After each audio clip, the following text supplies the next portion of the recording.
شیوا نے بڑی پھرتی سے پتلون کی جیب میں ہاتھ ڈالنے کی کوشش کی، مگر میرا گونسا اس کے جبڑے پر پڑا اور وہ لڑکھڑا گیا۔ رتنا نے بڑی پھرتی سے اس کے پیچھے پہنچ کر پستول کی نال اس کی کھوپڑی سے لگا دی۔ اب اگر تم نے کوئی حرکت کی تو کھوپڑی اڑا دوں گی، وہ غرائی۔ میں نے آگے بڑھ کر شیوا کی جیب سے پستول نکال دیا اور رتنا کو اشارہ کر دیا۔ رتنا نے بڑی پھرتی سے پستول کو نال کی طرف سے پکڑ کر دستہ پوری قوت سے اس کی کھوپڑی پر رسید کر دیا۔ وہ کراہتا ہوا ڈیر ہو گیا۔ رتنا ہری اپ۔ میں نے شیوا کی جیب سے نکالا ہوا پستول اپنی جیب میں ڈال دیا۔ یہاں کوئی رسی تلاش کرو، یہ کوئی مویشیوں کا باڑا تو نہیں کہ رسی مل جائے، رتنا بولی۔ اس نے بھی راکیش والا پستول جیب میں ڈال دیا تھا۔ وہ ادھر ادھر دیکھنے لگی، پھر اس نے بستر کی چادر کھینچ لی اور اسے لمبائی کے رخ پر پھاڑنے لگی۔ اس چادر کی بالشت بھر چوڑی 5-6 پٹیاں بن گئی۔ میں نے پہلے راکیش کے پیر اور ہاتھ پشت پر باندھے اور پھر بتی بجھا کر کاٹیج سے باہر آ گیا۔ ہوٹل کی عمارت کی طرف سے موسیقی اور لوگوں کے شور کی ملی جلی آوازیں سنائی دے رہی تھی۔ آس پاس کے کاٹیج تاریک پڑے ہوئے تھے۔ میرا خیال تھا کلب کا پروگرام ختم ہونے کے بعد یہ کاٹیج آباد ہونا شروع ہوں گے۔ تقریباً 50 گز دور کسی پول پر بلب جل رہا تھا، لیکن درختوں کی جھکی ہوئی شاخوں کی وجہ سے اس کی روشنی محدود ہو کر رہ گئی تھی۔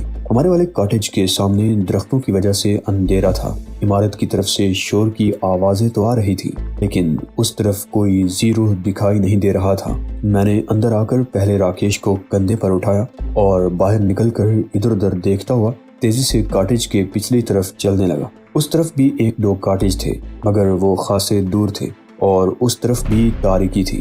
عقب میں بائیں طرف وہ عمودی ڈھلان تھی جو میں نے دن کے وقت دیکھی تھی۔ وہ ڈھلان خاصی گہری تھی، نیچے دور تک درخت اور جھاڑیاں پھیلی ہوئی تھی۔ میں نے راکیش کو کندھے سے اتار کر اس ڈھلان پر لڑکا دیا۔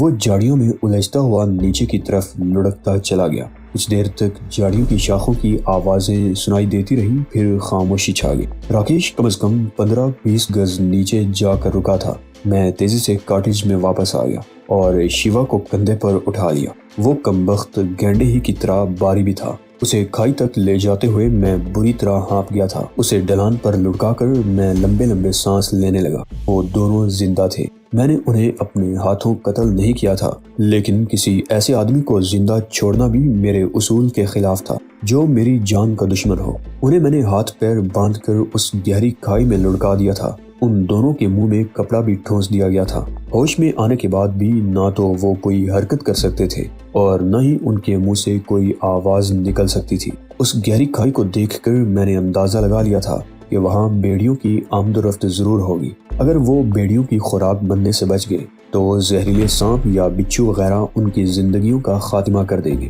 اگر وہ ان سے بھی محفوظ رہے تو اپنی موت آپ مر جائیں گے۔ اس بات کا امکان ہرگز نہیں تھا کہ کوئی انہیں بچا لے گا۔ رات کے وقت تو کسی کا اس طرف جانے کا سوال ہی پیدا نہیں ہوتا تھا۔ صبح کے وقت اگر کوئی تفریحاً اس طرف چلا بھی گیا تو اس وقت تک دم گھٹنے سے ہی ان کا خاتمہ ہو چکا ہوگا۔ میں کاٹیج میں واپس پہنچا تو ٹھٹک سا گیا۔ رتنا تصویروں والے فریم سیدھے کر چکی تھی اور ایک تصویر کو بڑے غور سے دیکھ رہی تھی۔ کیا بات ہے، یہ تصویر زیادہ پسند آ گئی ہے؟ میں نے مسکراتے ہوئے پوچھا۔ اوہ نہیں، وہ چونک کر بولی، یہ شوبھا کی تصویر ہے۔ شوبھا؟ یہ کون ہے؟ کیا تم جانتی ہو اسے؟ میں نے حیرت سے کہا اور تصویر کو دیکھنے لگا۔ تصویر دراصل 16x20 انچ سائز کا کلر فوٹوگراف تھا۔ اس لڑکی کی عمر 20-21 سال سے زیادہ نہیں تھی۔ بے حد حسین تھی۔ جسم پر لباس نام کی کوئی چیز نہیں تھی۔ تصویر اس انداز سے کھینچی گئی تھی کہ بدن کے تمام نشیب و فراز واضح تھے۔ لڑکی کے ہونٹوں پر بڑی دل فریب مسکراہٹ تھی، جس سے اندازہ لگایا جا سکتا تھا کہ یہ تصویر کھنچوانے کے لیے اس پر کسی قسم کا دباؤ نہیں ڈالا گیا تھا، بلکہ اس نے بخوشی کیمرے کا سامنا کیا تھا۔ یہ پریم نواس ریسٹورنٹ میں میرے ساتھ ویٹرس تھی، رتنا نے جواب دیا۔ صرف 2-3 مہینے رہی تھی، پھر اطلاع دیے بغیر کام چھوڑ کر چلی گئی تھی۔ لعنت بھیجو اس پر، میں نے کہا۔ میں سوچ رہی ہوں کسی جگہ میری بھی ایسی تصویر لگی ہوئی نہ ہو جہاں میری ویڈیو فلم سیتا کے بنگلے میں موجود ہم نے تمام ویڈیو فلمیں ضائع کر دی تھی۔ میں نے اس کی بات کاٹتے ہوئے کہا، تمہیں اس سلسلے میں پریشان ہونے کی ضرورت نہیں، آؤ اب چلیں، زیادہ دیر یہاں رکنا مناسب نہیں ہے۔ رتنا نے بیڈ کے قریب چھوٹی میز پر رکھا ہوا چابیوں کا گچھا اور وہ نوٹ نکال لیے جو ان دونوں کو بے ہوش کرنے کے بعد ہم نے ان کی جیبوں سے نکالے تھے۔ نوٹ رتنا نے اپنی جیب میں ٹھونس لیے اور چابیوں کا گچھا میری طرف بڑھا دیا۔ رنگ میں 3 چابیاں تھیں اور یہ تینوں کار کی چابیاں تھیں۔ میں نے دروازہ کھول کر باہر جھانکا اور رتنا کا ہاتھ پکڑ کر باہر نکل آیا اور دروازہ بند کر دیا۔ ہم دونوں ایک دوسرے کا ہاتھ پکڑے عمارت کے پہلو کی طرف سے ہوتے ہوئے پارکنگ ایریا کی طرف چلنے لگے۔ راستے میں صرف ایک آدمی نظر آیا تھا جو شراب کی بوتل لیے کسی کاٹیج کی طرف جا رہا تھا۔ پارکنگ ایریا کی طرف کوئی نہیں تھا۔ کسی کو گاڑیوں کی نگرانی پر مقرر کرنے کی ضرورت نہیں سمجھی گئی تھی۔ میں نے اب بھی رتنا کا ہاتھ پکڑ رکھا تھا۔ ہم دونوں گاڑیوں کے درمیان چکراتے ہوئے اپنی جیپ کی طرف بڑھنے لگے جو دور ہی سے نظر آ رہی تھی۔ دائیں طرف چبوترے پر بھی ہنگامہ جاری تھا۔ نیم عریاں لباس میں ایک رقاصہ میزوں کے درمیان تھرک رہی تھی۔ جیپ کے قریب پہنچ کر میں رک گیا۔ وہ سرخ گاڑی اس سے آگے تھی جو میں نے شروع میں ایک اور گاڑی کے ساتھ دیکھی تھی۔ بعد میں ایک موقع پر میں نے گینڈے کی گردن والے شیوا کو اس کار کے قریب کھڑے دیکھا تھا اور مجھے یقین تھا کہ یہ کار انہیں کی تھی۔ جیپ کے قریب کھڑے ہو کر میں نے چابیوں کا رنگ رتنا کی طرف بڑھا دیا اور خود ادھر ادھر دیکھنے لگا۔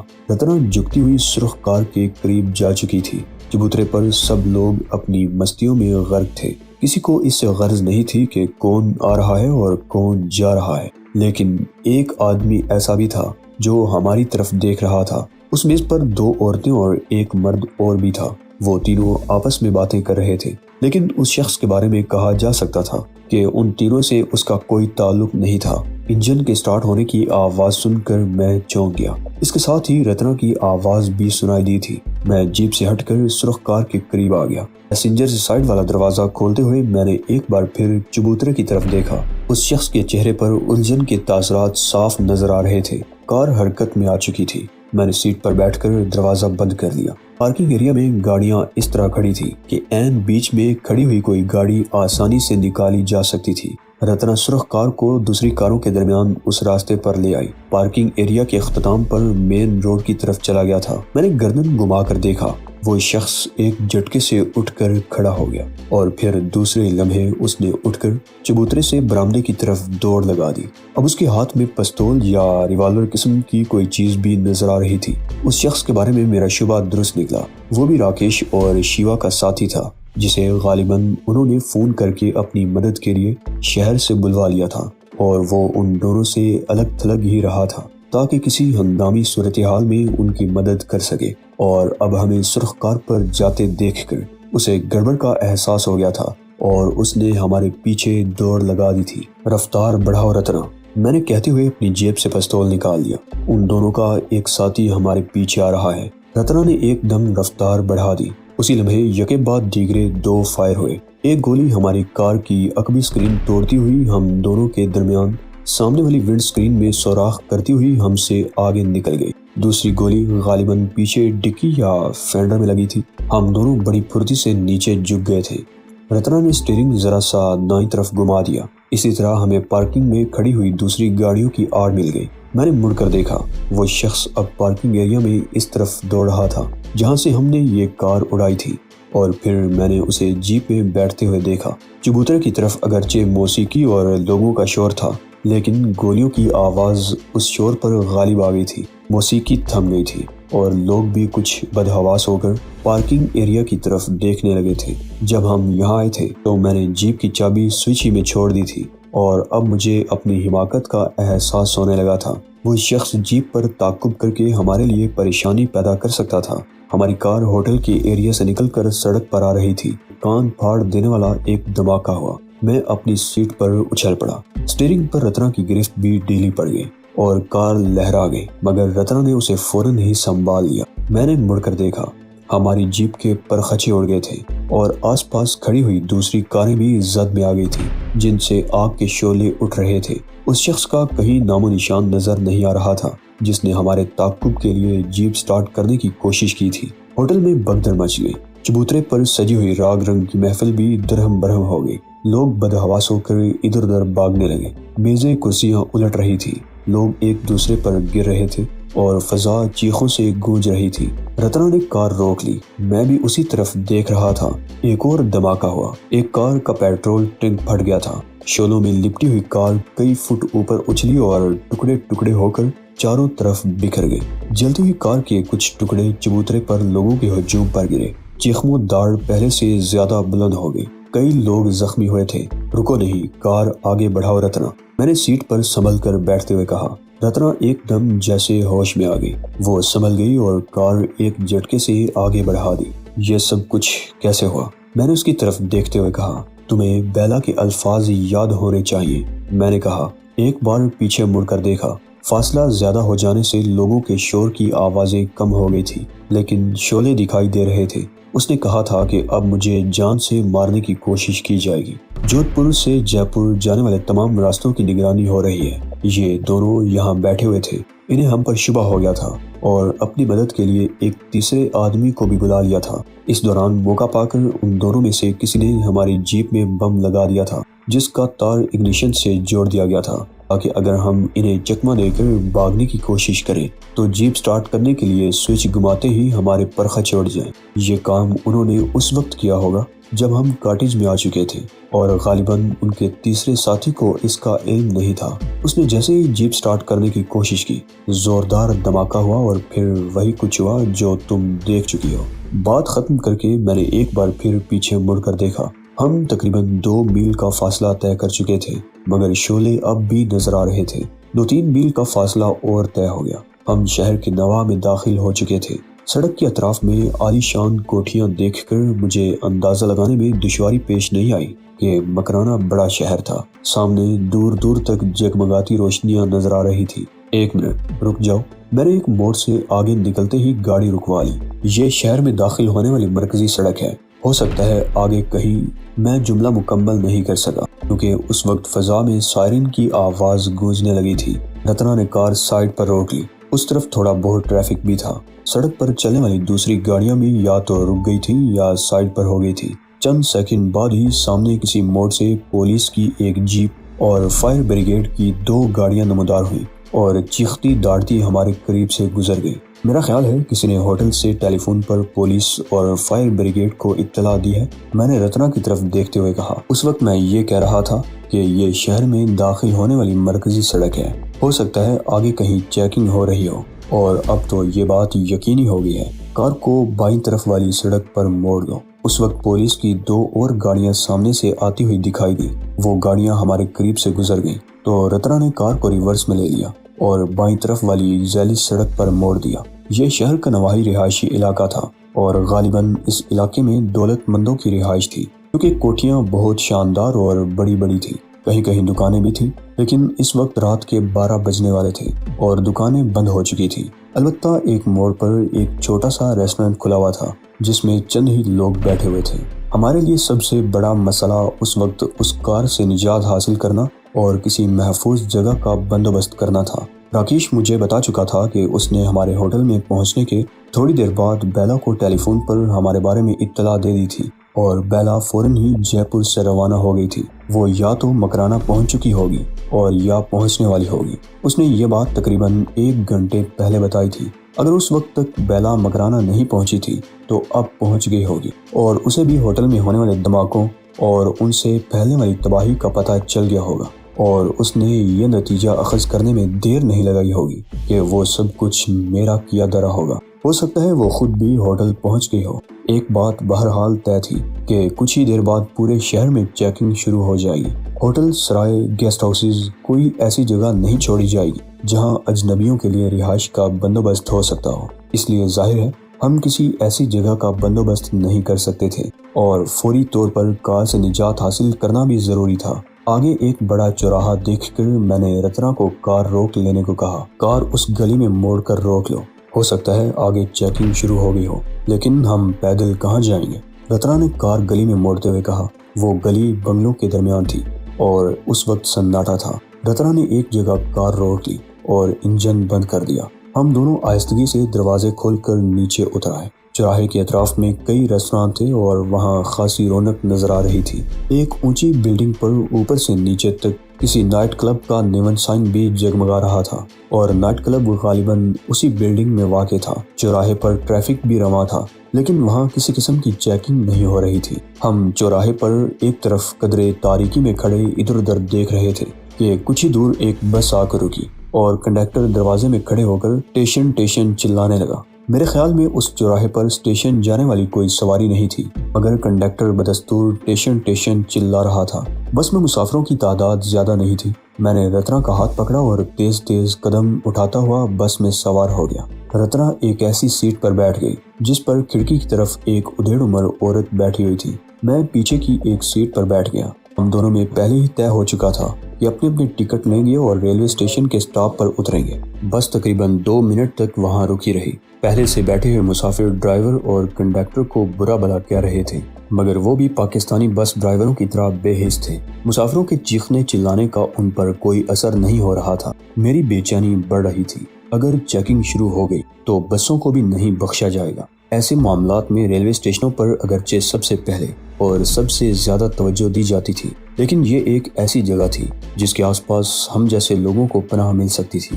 ریلوے اسٹیشن زیادہ دور نہیں تھا، بس تقریباً 20 منٹ میں وہاں پہنچ گئی اور پھر پتہ چلا کہ جے پور سے کوئی ٹرین آنے والی تھی جو 3 گھنٹے لیٹ تھی۔ ہم نے پلیٹ فارم پر یا مسافر خانے میں جانے کی حماقت نہیں کی۔ بس اسٹاپ سے ذرا آگے تانگا سٹینڈ تھا۔ میں بس سے اتر کر ادھر ادھر دیکھ رہا تھا کہ تیز رفتاری سے آنے والی پولیس کی ایک گاڑی ہم سے چند گز آگے رک گئی اور اس گاڑی سے جو لوگ اترے انہیں دیکھ کر میں کانپ اٹھا۔ وہ بلیک کیٹ کے کمانڈوز تھے۔ ان کی تعداد 6 تھی۔ کالی پتلون، کالی شرٹ اور سروں پر کالے رومال بندھے ہوئے تھے جن کی گرہیں پیچھے کی طرف تھی۔ یہ بلیک کیٹس کمانڈوز کی وردی تھی۔ ان سب کے ہاتھ میں خطرناک قسم کی سب مشین گنیں تھیں۔ وہ جیپ سے اتر کر اسٹیشن کے مرکزی گیٹ کی طرف دوڑے تھے۔ مجھے سمجھنے میں دیر نہیں لگی کہ کھیل شروع ہو چکا ہے۔ بس سے اترنے والے اور پہلے کھڑے ہوئے لوگ متوحش نظروں سے بلیک کیٹس کو دیکھ رہے تھے۔ اب پھوٹ لو یہاں سے بایا، کوئی گڑبڑ ہونے والی ہے، ایک آدمی نے اپنے ساتھی سے کہا۔ وہ دونوں ہمارے ساتھ بس سے اترے تھے، لیکن کسی گڑبڑ کا احساس ہونے پر دوبارہ بس میں سوار ہو گئے تھے۔ بس بھی فوراً ہی حرکت میں آ گئی اور کچھ اور لوگ بھی بس کی طرف لپکے تھے۔ اس صورتحال سے مجھے اندازہ لگانے میں دشواری پیش نہیں آئی کہ بلیک کیٹس نے خاصی دہشت پھیلا رکھی تھی۔ بس جا چکی تھی، باقی لوگ بھی ادھر ادھر کھسک رہے تھے۔ میں نے تانگا سٹینڈ کی طرف دیکھا، وہاں 3 تانگے اور بگیاں کھڑی تھی۔ کوچوان ایک طرف بیٹھ کر بیڑیوں کے کش لگاتے ہوئے گپیں لگا رہے تھے اور پھر ایک کوچوان اٹھ کر اپنی بگی میں آ گیا اور گھوڑے کے آگے سے چارے کی بوری اٹھا کر اس نے بگی میں ڈال دی تھی۔ بگی جیسے ہی سٹینڈ سے نکلی میں آگے بڑھ گیا۔ مجھے سامنے دیکھ کر کوچوان نے بگی روک لی۔ میں نے رتنا کو اشارہ کیا اور آگے کی سیٹ پر بیٹھ گیا۔ رتنا پیچھے بیٹھ چکی تھی۔ بگی پھر حرکت میں آ گئی۔ کوچوان کی عمر 50 سے کچھ اوپر ہی رہی ہوگی۔ میلی سی دھوتی اور کرتا تھا جس کے بٹن کھلے ہوئے تھے۔ پیروں میں پرانی سی ہوائی چپل تھی۔ 3-4 دن کا شیو بڑا ہوا تھا۔ بائیں کان میں چاندی کی بالی تھی جو کان کی لو میں پھنسی ہوئی سی تھی۔ غالباً یہ بالی بچپن میں اسے پہنائی گئی تھی۔ سر درمیان سے بالکل چکنا اور اطراف میں سفید بالوں کی جالر تھی۔ اس کی حالت بتا رہی تھی کہ اس بگی سے اسے غالباً اتنی آمدنی کبھی نہیں ہوئی تھی کہ اپنی حالت بہتر بنا سکتا۔ آمدنی میں تو اس کا اپنا اور گھوڑے کا پیٹ بھی نہیں بھرتا ہوگا۔ بگی کی حالت بھی زیادہ اچھی نہیں تھی۔ ہر طرف سے چون چراہٹ کی آوازیں سنائی دے رہی تھی۔ کہاں جاؤ گے بایا؟ کوچوان نے پوچھا۔ جہاں لے جاؤ تاؤ، میں نے جواب دیا۔ جودھ پور جانے والی گاڑی 3 گھنٹے لیٹ آ گئی۔ ہمارے سے اتنا انتظار نہیں ہوتا۔ اور پھر وہ لوگ آگے ہیں نا، کالی وردی والے سالے حرامی، کوئی گڑبڑ ضرور ہو گئی۔ وہ چند لمحوں کو خاموش ہوا، پھر بولا، ہم تو گھر جا رہا تم، آج تو دارو کے پیسے بھی نہیں ہوئے، تم کہاں جاؤ گے؟ جہاں لے چلو تاؤ۔ میں نے پھر وہی الفاظ دہرائے، ہم تمہیں دارو بھی لے دیں گے۔ اصل میں ہمیں بھی اسی گڈی کا انتظار تھا، جودھ پور جانے کو تھا، اب نہیں جائیں گے۔ تمہارے پریوار میں کتنے لوگ ہیں تاؤ؟ کتنا کما لیتے ہو روز کا؟ پریوار تو ان کا ہوتا ہے جن کا کوئی ہو، کوچوان نے جواب دیا۔ میرے 2 بیٹے تھے، دونوں مجھے چھوڑ کر بمبئی چلے گئے ہیرو بننے کے لیے، سالے حرامی، اب وہاں مزدوری کرتے ہیں۔ وہ چند لمحوں کو خاموش ہوا، پھر بولا، پتنی نے زندگی بھر ساتھ دیا، لیکن 1 سال پہلے وہ بھی سورگ میں چلی گئی۔ اکیلا ہوں، اس گھوڑے کے ساتھ ایک کھولی میں رہتا ہوں۔ پر تم لوگ کون ہو؟ کہاں جاؤ گے؟ ہم بھی تمہاری طرح دکھی ہیں تاؤ۔ میں نے کہا، ہم نے اپنی پسند کی شادی کی ہے، میرے پتا نے ہمیں گھر سے نکال دیا۔ ہم جودھ پور ماما کے پاس جا رہے تھے، مگر گاڑی لیٹ ہو گئی اور کالی وردی والے بھی آ گئے۔ ہم نے سوچا یہ ہمیں بھی ستائیں گے، اس لیے اسٹیشن سے واپس آ گئے۔ اب سوچوں ہوں رات کہاں گزاریں گے۔ جی چھوٹا کیوں کرتے ہو؟ کوچوان نے میری طرف دیکھتے ہوئے کہا۔ میں جو ہوں تمہارا تاؤ، مجھے یاد آ گیا جب میں نے تمہاری چاچی سے اپنی مرضی سے بیاہ کیا تھا، میرے پتا نے بھی ہمیں گھر سے نکال دیا تھا۔ ہم جے پور میں تھے، دھکے کھاتے ہوئے یہاں آ گئے اور میں نے بگی چلانی شروع کر دی۔ بڑی باغوان تھی تمہاری چاچی۔ میں دل ہی دل میں مسکرا دیا۔ اس نے بھی مجھ سے ایک رشتہ جوڑ دیا تھا اور ہمارا کام بن گیا تھا۔ بڑی مہربانی ہے تاؤ، میں تمہارا شکریہ۔ ارے تاؤ بھی کہتے ہو اور شکریہ بھی ادا کرتے ہو۔ اس نے میری بات کاٹ دی۔ میں تمہارا بھتیجا ہوا نا تاؤ، تو یوں کرو۔ میں نے جیب سے 100 روپے کا ایک نوٹ نکال کر اس کی مٹھی میں دبا دیا۔ راستے میں اپنے لیے دارو لے لینا، انکار مت کرنا، یہ روپے رکھو۔ تاؤ نے 100 کا نوٹ مٹھی میں دبا لیا اور پھر ایک شراب خانے کے سامنے بگی روک کر دوڑتا ہوا شراب خانے میں گھس گیا۔ واپس آیا تو اس کے ہاتھ میں دیسی شراب کی بوتل تھی اور 100 کے نوٹ میں سے بچے ہوئے پیسے کرتے کی اندر کی جیب میں ڈال رہا تھا۔ بگی ایک بار پھر چل پڑی۔ گھوڑا مریل سا تھا اور بمشکل بگی کو کھینچ رہا تھا۔ سڑکوں پر پولیس کی سرگرمی بڑھ رہی تھی۔ کہیں کہیں بلیک کیٹس کی گاڑیاں بھی دوڑتی ہوئی نظر آ رہی تھی۔ میرے دل کو دھڑکا سا لگا ہوا تھا۔ خدشہ تھا کہ کسی جگہ ہماری بگی کو روک نہ لیا جائے۔ تو دوستو، یہ تھی آج کی سنسنی خیز ایپیسوڈ۔ اگلی ایپیسوڈ دیکھنے کے لیے چینل کو سبسکرائب لازمی کر لیجیے گا۔ تو ملتے ہیں اگلی شاندار سنسنی خیز ایپیسوڈ میں۔ تب تک کے لیے اجازت دیجیے۔ اللہ نگہبان۔